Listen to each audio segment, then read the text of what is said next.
दिल्ली में नाबालिग गैंग्स पर कानून की ढील अब खुले तौर पर सड़कों और स्कूल परिसर में दिखने लगी है। जिन बच्चों के हाथों में किताब होनी चाहिए, वही हाथ अब डर और दहशत फैलाने का जरिया बनते जा रहे हैं। वजह साफ है, जब इनके खिलाफ मामला दर्ज होता भी है तो पुलिस का रवैया इतना ढीला नजर आता है कि आरोपी बेखौफ होकर दोबारा वार करने की हिम्मत जुटा लेते हैं। पश्चिमी दिल्ली के तिलक नगर ख्याला इलाके से सामने आई एक ताजा घटना इसी डरावनी सच्चाई की साफ गवाही देती है। मिली जानकारी के मुताबिक एक स्कूल के बाहर और परिसर के आसपास अक्सर हवाबाजी करने वाले, झुंड बनाकर दबंगई दिखाने वाले 4 से 5 नाबालिगों ने एक छात्र को घेरकर बुरी तरह पीटा, जिसका एक वीडियो भी सामने आया जो हम आपको दिखा नहीं सकते। मामूली कहासुनी देखते देखते हिंसा में बदल गई। आरोप है कि इन नाबालिगों ने छात्र को इतनी बेरहमी से पीटा, उसका कान तक काट दिया गया, जिसकी तस्वीरें हैं। ये कोई हल्की फुल्की मारपीट नहीं थी, बल्कि जानलेवा इरादा से की गई दरिंदगी थी, जिसने पूरे इलाके को हिला कर रख दिया। हैरत की बात यह है कि इस गंभीर घटना को पूरे 10 दिन बीत चुके हैं। 11 तारीख की घटना थी, आज 21 तारीख है, लेकिन अब तक पुलिस की तरफ से कोई ठोस कार्रवाई नहीं की गई है। पीड़ित परिवार का आरोप है कि मामला दर्ज होने के बाद पुलिस ने आरोपियों को पकड़ने की कोशिश नहीं की है। नतीजा यह है कि आरोपी खुलेआम घूम रहे हैं और उन्हें कानून का कोई डर नहीं है। पीड़ित छात्र की मां का कहना है कि उनका परिवार लगातार डर के साए में जी रहा है।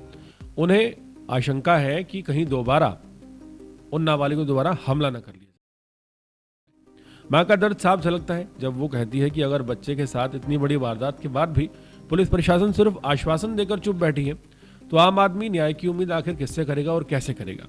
उनका आरोप है कि थाने के चक्कर काटते काटते थक चुके हैं, लेकिन कार्रवाई के नाम पर सिर्फ तारीखी भरोसा और आश्वासन मिल रहा है।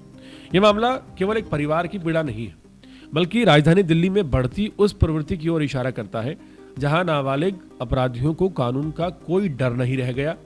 अक्सर यह तर्क दिया जाता है कि आरोपी नाबालिग है, इसलिए सख्त कार्रवाई या सख्त बर्ताव नहीं किया जा सकता। लेकिन सवाल यह है कि जब अपराधी इतना गंभीर अपराध करे, किसी का कान काट लिया जाए, तब भी क्या नरमी दिखाई जाए? क्या कानून का मकसद सिर्फ कागजों में मामला दर्ज करना भर रह गया है? एक बड़ा सवाल है। आज हालात ये हैं कि स्कूल जाने वाला ये बच्चा जो है सुरक्षित महसूस नहीं करता। माता पिता हर वक्त चिंता में रहते हैं कि उनका बच्चा सही सलामत लौटेगा या नहीं लौटेगा।